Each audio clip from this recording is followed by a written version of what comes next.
Hello friends, welcome back to my channel. Leave நாளில் கூட ரொம்பவே சிம்பிளாக சத்தாக செய்கிறதுக்கு இந்த ரெசிபி உங்களுக்கு ரொம்பவே கை கொடுக்குங்க. வாங்க இந்த ஸ்பெஷல் ரெசிபி எப்படி செய்கிறது அப்படிங்கிறத இன்றைக்கி நான் உங்கள்கிட்ட ஷேர் பண்ணுறேன். அதுக்காக இன்றைக்கி நான் வந்து 4 முருங்கைக்காய் எடுத்துக்கேங்க. அதை நல்லாவே கட் பண்ணிவிட்டு ஒரு தடவை வாஷ் பண்ணி எடுத்துக்கிறேன். இப்போ நான் எடுத்துக்கிற முருங்கைக்காய் வந்து சிறுசும் பெருசுமாக கட் பண்ணி எடுத்திருக்கேன். ஆனால் நீங்கள் இந்த ரெசிபி செய்ய போகிறீங்க அப்படின்னா கண்டிப்பாக ஒரு முருங்கைக்காயை 4லேருந்து 5 வரைக்கும் அந்த பீஸ் போட்டு கட் பண்ணி நீங்கள் அதே மாதிரி இட்லி பாத்திரத்தில் வச்சு வேக வச்சுக்கலாம். நான் எப்போவுமே வாங்கினதுமே கட் பண்ணி அப்படியே ஃப்ரிட்ஜில் ஏற்றிடுவேன். அதனால் என்னோடது முருங்கைக்காய் சிறுசும் பெருசுமாக தெரியுது. ஆனால் இதே மாதிரி கட் பண்ணி வைக்கணும் அப்படிங்கிற அவசியம் கிடையாது. இப்போ எடுத்துருக்கிற எல்லா முருங்கைக்காயும் இட்லி தட்டில் வச்சுட்டு நான் இப்போ வேக வச்சு எடுத்துக்கிறேங்க. இட்லி தட்டில் நான் எண்ணெய் எதுவுமே தடவாமல் தான் நான் வந்து உள்ளே வந்து வச்சுருக்கேன். இந்த இட்லி பாத்திரம் வந்து ஒரு 10லேருந்து ஒரு 15 நிமிஷம் வரைக்கும் நம்ம முருங்கைக்காய் வேகட்டும்.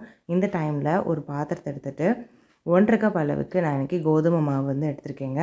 இந்த கோதுமை மாவு, மைதா மாவு இல்லைன்னா கேப்ப மாவு எதுலனாலும் நம்ம செய்யலாம் இந்த ரெசிப்பியை. இந்த கோதுமை மாவில் கொஞ்சமாக தேவையான அளவு உப்பு சேர்த்துட்டு இப்போ 1½ கப் அளவு எடுத்திருக்கேன் அப்படின்னா அதுக்கு பாதி அளவுக்கு நம்ம தண்ணி சேர்த்து நல்லா நெகிழ பிணைஞ்சு எடுத்துக்கலாங்க. இப்போ 1½ கப்னால் நான் 3/4 கப் அளவுக்கு எனக்கு தண்ணி தேவைப்பட்டுச்சு. நல்லாவே கொஞ்சம் கொஞ்சமாக தண்ணி விட்டு நல்லாவே நெகிழ பிணைஞ்சு எடுத்துக்கலாம்.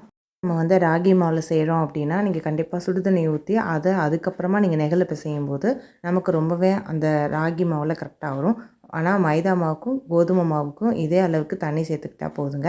இப்போ நான் பிணையும் போது உங்களுக்கு தெரிஞ்சிருக்கும், அது நல்லாவே நெகிழ பிணைஞ்சு வந்திருக்கு. இப்போ நல்லா மேலே வந்து 1 டேபிள் ஸ்பூன் அளவுக்கு எண்ணெய் சேர்த்துட்டு அதையும் மறுபடியும் எல்லா பக்கமும் அப்ளை பண்ணி வச்சுட்டு ஒரு 15 நிமிஷம் இந்த மாவை வந்து நல்லா ரெஸ்ட்டில் வச்சிடலாம். இப்போ எடுத்து காட்டேன் பாருங்கள், இப்போயே நல்லா சாஃப்டாக இருக்குது. 15 நிமிஷத்துக்கு அப்புறம் இதை விட இன்னும் நல்லா சாஃப்டாக இருக்கும்.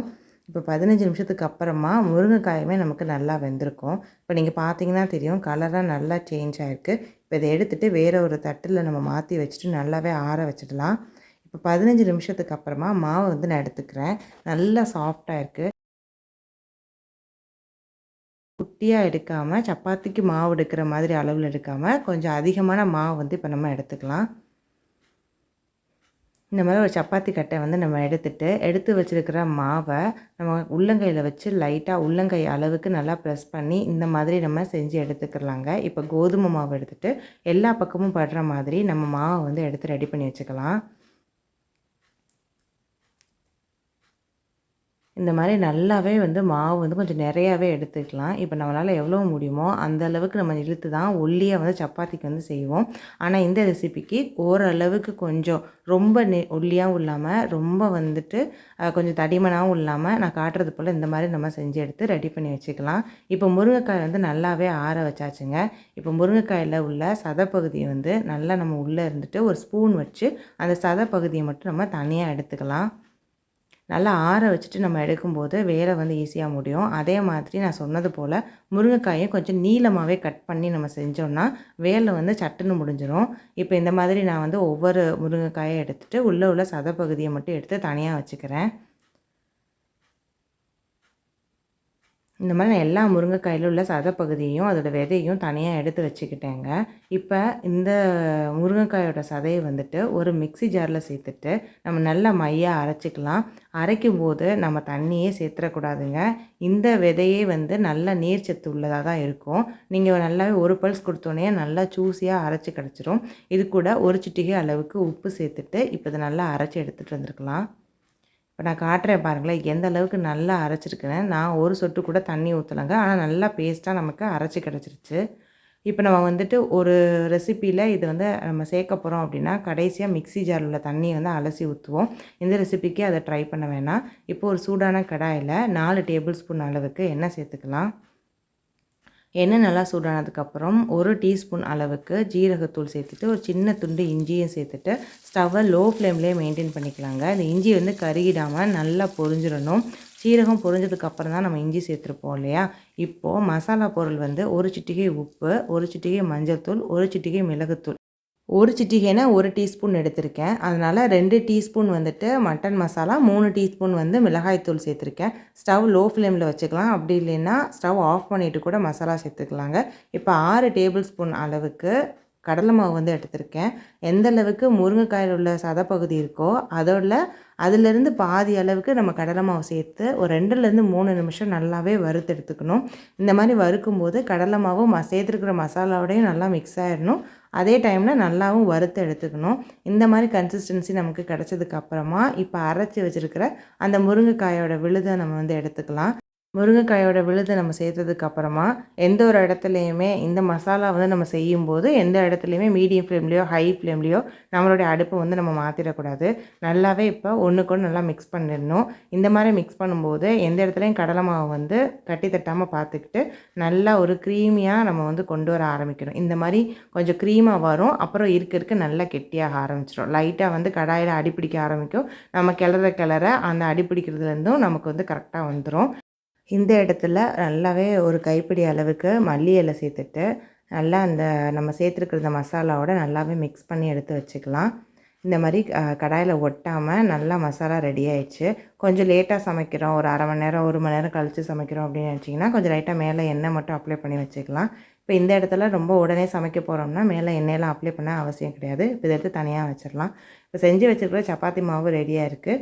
நம்மளோட மசாலாவும் கரெக்டாக ரெடி ஆயிடுச்சு. இப்போ ஒரு பெரிய நெல்லி அளவுக்கு இந்த மசாலாவை எடுத்துகிட்டு நம்ம சப்பாத்தி மாவுக்கு நடுவில் வச்சுக்கலாம்.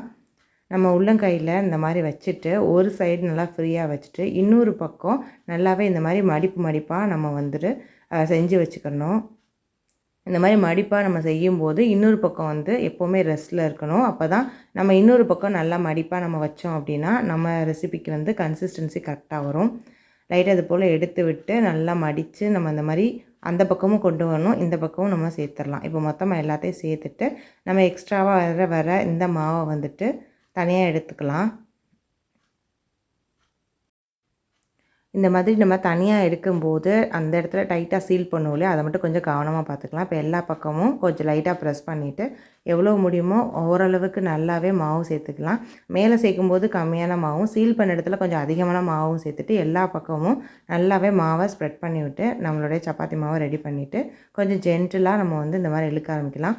பின்னாடி திருப்பி சீல் பண்ண இடத்துல ஒரே ஒரு தடவை மட்டும் நம்ம எடுத்தால் போதும். மற்றபடி முன்னாடியே நமக்கு வேணுங்கிற அளவுக்கு நம்ம இழுத்துக்கலாம். ரொம்ப ஒல்லியாகவும் இல்லாமல் ரொம்ப தடிமனாகவும் இல்லாமல் இப்போ நான் உங்களுக்கு எடுத்து காட்டுறேன் பாருங்களேன். அந்த அளவுக்கு சைஸ்லேயும் ஷேப்லேயும் நமக்கு இருந்தால் கரெக்டாக வரும். இப்போ பார்த்தீங்கன்னா பூரணம் எந்த பக்கத்துலேருந்துமே வெளியே வரலை. அந்தளவுக்கு நம்ம வந்து இழுத்து ரெடி பண்ணி வச்சுக்கலாம். இப்போ நான் எடுத்து காட்டுறேன் பாருங்களேன். இந்த அளவுக்கு கொஞ்சம் கடினமாக இல்லாமல் ரொம்ப ஒல்லியாக இல்லாமல் ரொம்ப தடிமனாகவும் இல்லாமல் பார்த்துக்கலாம். இப்போ தோசை கடாயை நல்லா சூடு பண்ணிவிட்டு அதில் வந்துட்டு நம்ம சப்பாத்தி வந்து வச்சிடலாம். ஒரு பக்கம் லைட்டாக வெந்ததும் திருப்பி போட்டுட்டு மறுபக்கம் வெந்துட்டுருக்கும்போது இப்போ வந்து நம்ம திருப்பி போட்டுட்டு இப்போ நம்ம எண்ணெய் சேர்த்துடலாம். எண்ணெய், நெய் அப்படி எது சேர்த்தாலும் சப்பாத்திக்கு சூப்பராக இருக்குங்க. நல்லா சாஃப்டாக கிடச்சிருக்கும். இந்த மாதிரி எல்லா பக்கமும் நல்லா அப்ளை பண்ணிவிட்டு இப்போ திருப்பி போட்டோம்னா நம்ம சப்பாத்தி வந்து நல்லா உப்பி வரதை நம்ம பார்க்க முடியும். இந்த பக்கமும் இப்போ நம்ம வந்து எண்ணெய் சேர்த்துட்டு அந்தளவுக்கு நம்ம வந்து திருப்பி போட்டு 2 பக்கமும் வேக வச்சு எடுத்துக்கலாம். சப்பாத்தி இந்த மாதிரி செய்யும்போது மீடியம் ஃப்ளேம்லேயே வச்சு மெயின்டைன் பண்ணி எடுத்தோம் அப்படின்னா சுற்றியும் நல்லா வெந்துடும். அதே மாதிரி கிறிஸ்பாகவும் வரும்.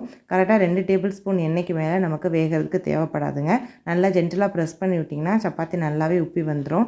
பாருங்கள், எந்த இடத்துல நம்ம சீல் பண்ணோம் அப்படின்னு தெரியாத அளவுக்கு நம்ம சப்பாத்தி வந்து ரெடியாக இருக்குது. பின்னாடி இந்த தான் நமக்கு சீல் பண்ண இடம். ஆனால் ஒரு இடத்துல கூட நம்ம சீல் பண்ணது தெரியவே இல்லை. பார்த்திங்களா, அந்தளவுக்கு நம்ம கரெக்டாக இழுத்துருக்கோம்.